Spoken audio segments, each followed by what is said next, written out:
I went to a sub-government environmental seminar given by Governor Schwarzenegger in October of last year.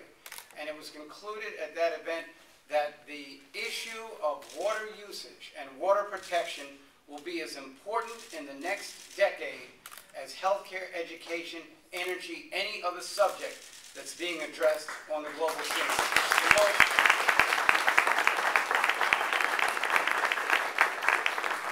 Next to the atmosphere, it's the most important resource that we have, and that's why we're so happy that our DEC Commissioner Pete Granis, who has always fought to have the highest standards in this country and the strictest enforcement, that he would continue to move in that direction.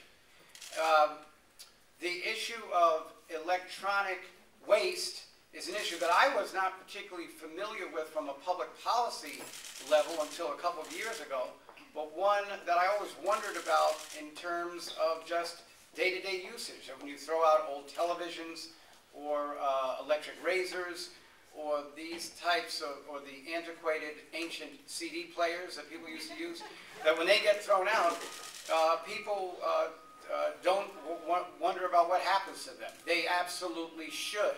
The toxicity of these metals and elements that these equipment are made in are poisoning our environment.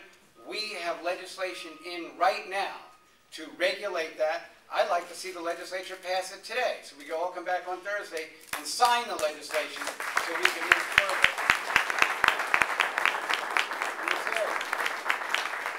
But what is clear is at this point here, as we celebrate the 20th anniversary of Earth Day Lobby Day and the 40th anniversary of Earth Day, is that those people who back around 1970 were thinking about the challenges to the planet were as foresighted as any advocates that we could have asked for, and they challenged us to maintain that vigilance. Now, there has been considerable pushback, inaccurate and phony data to try to dissuade us from thinking that there is a climate change problem.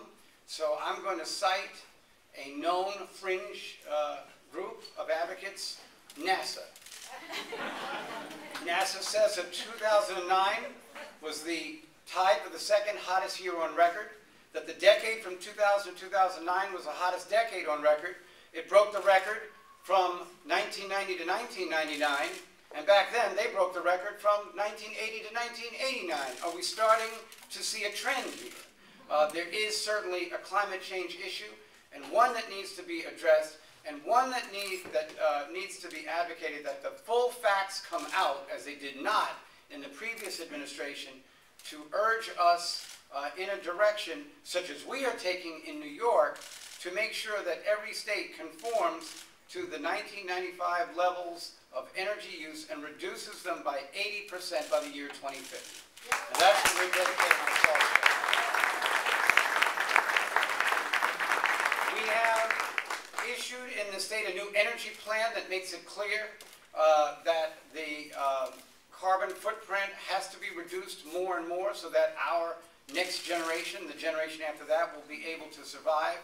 And we have now 70 local governments conforming with smart technology to try to reduce their use of carbons and fuels that do nothing but pollute the atmosphere.